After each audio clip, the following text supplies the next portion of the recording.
Hello, this is just a little quick disclaimer at the beginning of this video just to tell you that I'm not a professional. I tried to re-record this, but it just wasn't genuine. So I'm giving you the original version, and please excuse any awkward moments and any awkward phrasing. Yeah, it's hard to get your thoughts out on camera. Very hard. I tried.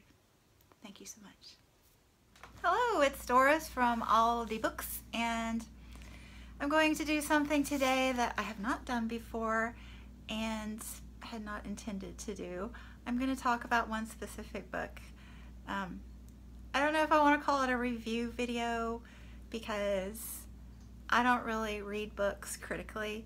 I just have no real need to do that or desire to do that at the current time.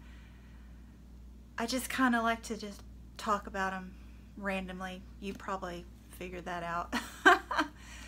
But this book has been giving me a lot of thoughts, and not necessarily because it's a fabulous book. I mean, I enjoyed it, but more just because of some of the topics in the book and some of my life history and some other reviews that I've watched. It's just all made these thoughts swirl around and around in my head, and I guess I need to just make a video and get them out of my head so that I can think about other things, because I don't have a lot of room in my head to hang on to rambling thoughts.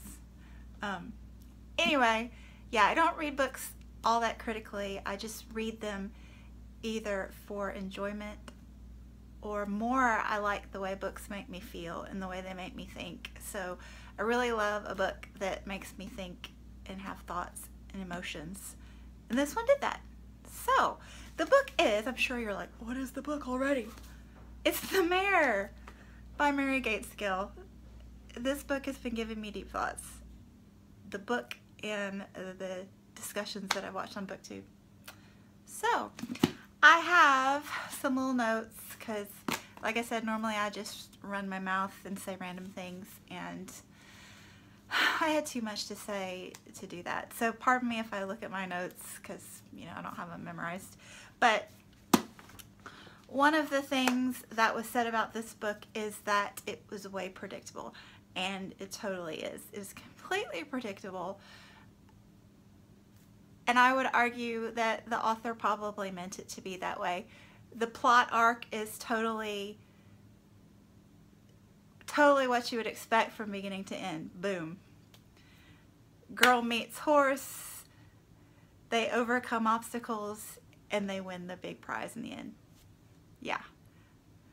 But I think the book is really not about the plot. It's about the characterization.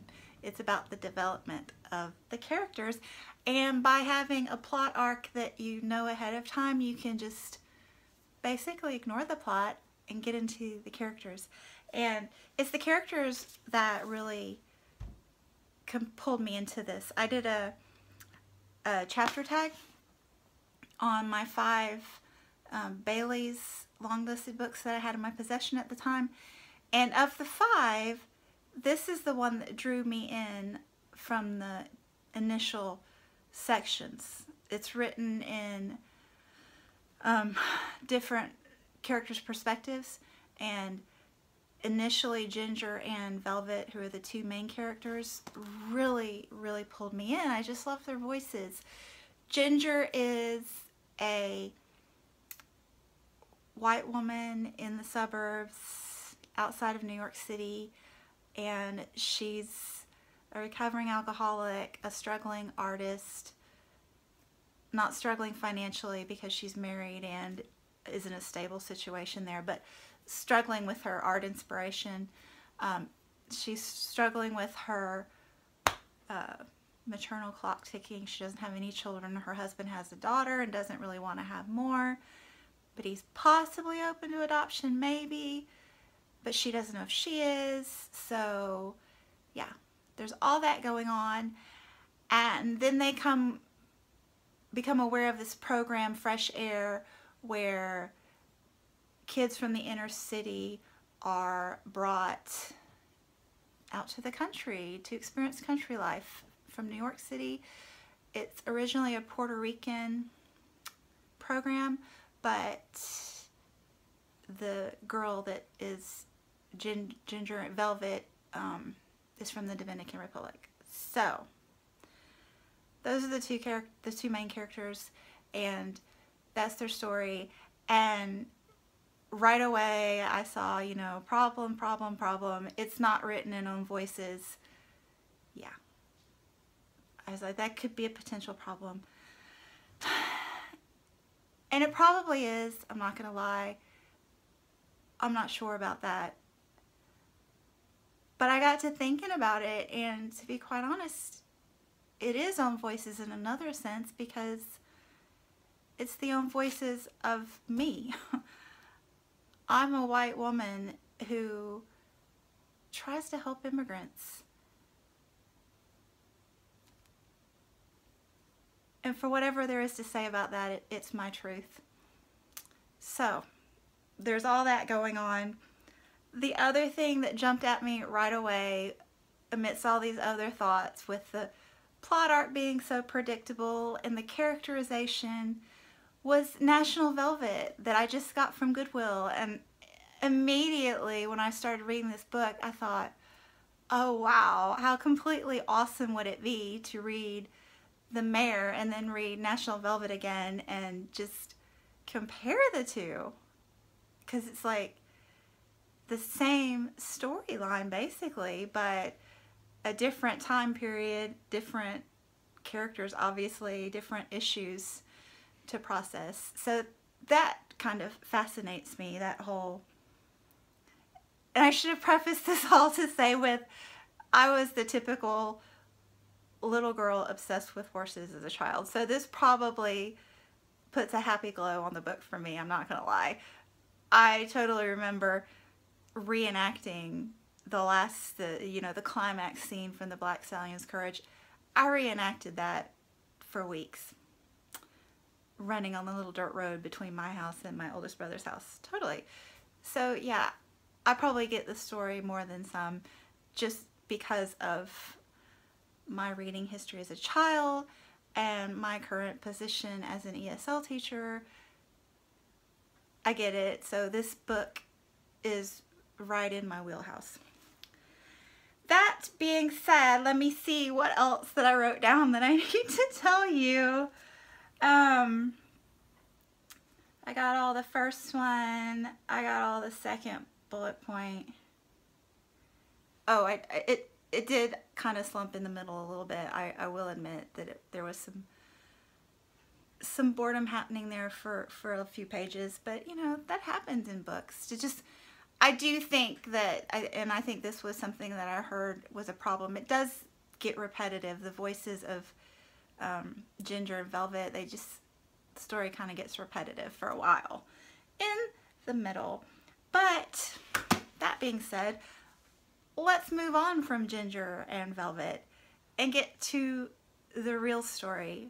Wait, no. I did want to mention, along with that National Velvet comparison, I think the Mare is also a story. It's very much a coming of age in our modern times. The girl deals with,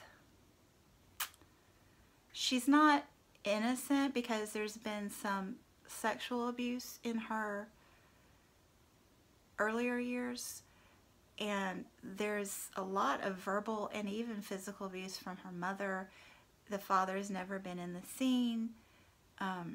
So she doesn't have an innocent childhood, but she still is, at the beginning of the book, young enough that she's still an innocent age-wise, if that makes sense. But the story spans 2 or 3 years, so she enters her teen years as the story progresses, and she starts dealing with, you know, not only her family issues and this situation out in the country that is a good thing, but also not always tranquil. But then she starts getting interested in boys, and one boy in particular, and struggles with the difference between love and sex and how those intertwine, and she doesn't have a good role model. Obviously, her mother hasn't shown her good relationships, nor has her mother shown her a good picture of what love is at all, really.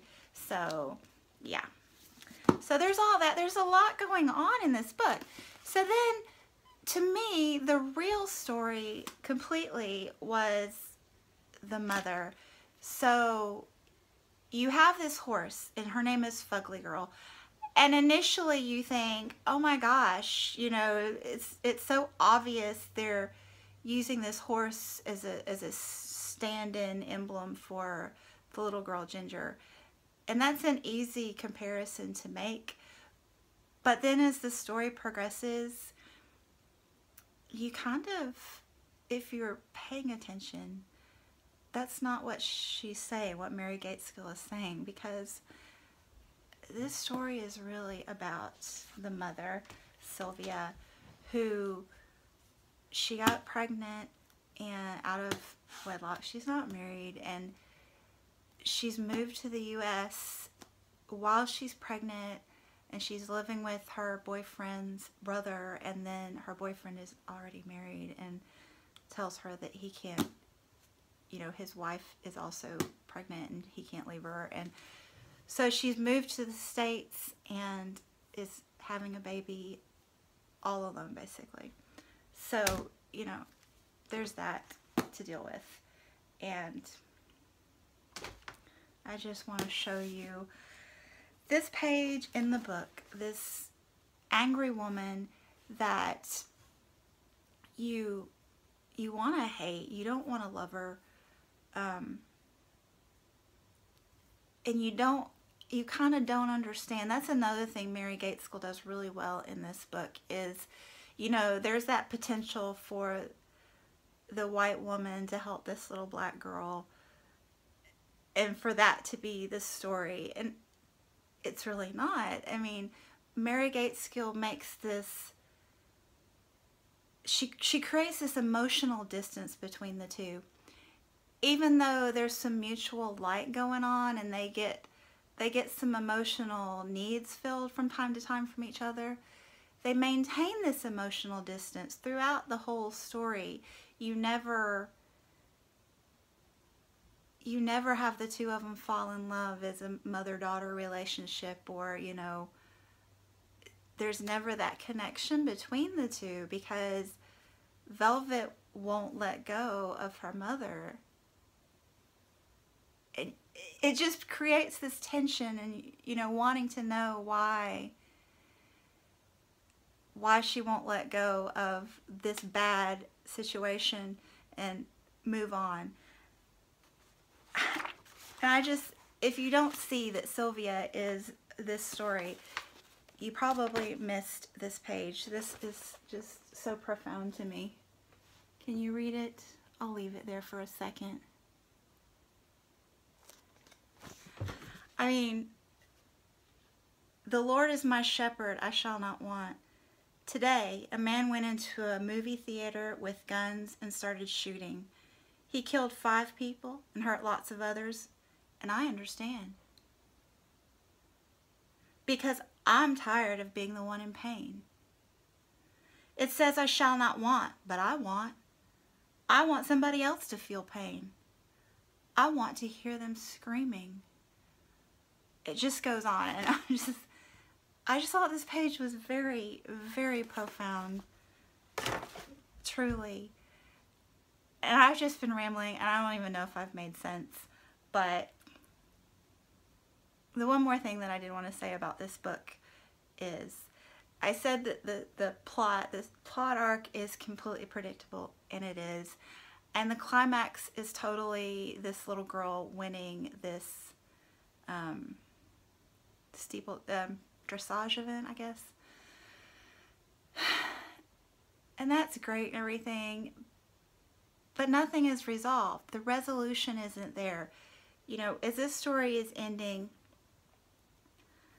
the little girl is still struggling with her place in life, her place in her family, her future, the mother is still adamant about not wanting the little girl to be involved in horses and getting on horseback, and she's not impressed, and she's not doing anything to change her life. And Ginger, the white woman, still hasn't made any plans for the future. She's starting to drink again. It doesn't appear that it looks like she's controlling it. It doesn't. I'm not saying she's going down the alcoholic's path. I don't know. But she's having marital trouble now. Her husband has started to cheat on her through all this, and this tension with wanting a child and getting obsessed with this particular child, and her husband's not impressed with her obsession with this child. And it's just all in chaos. Everybody's in chaos, and it ends in chaos.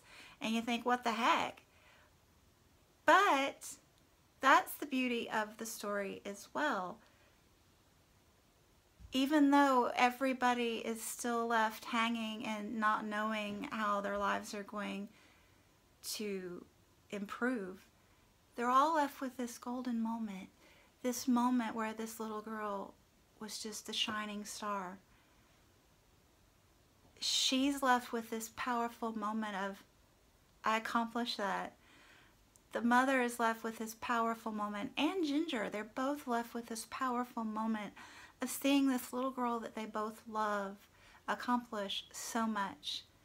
And you don't know what kind of impact that has on a child and the people who love them, to see them do great things. It changes futures. So I would say that that golden moment is very critical to the story. Sylvia is very critical to the story. If you're reading the US version, what page is that? I can't even see. 257 is critical to the story. So, anyway, I'm done rambling, I guess. I think I've said all that I thought of that I needed to say. Yeah. So thanks for watching. I'll be back soon. Bye.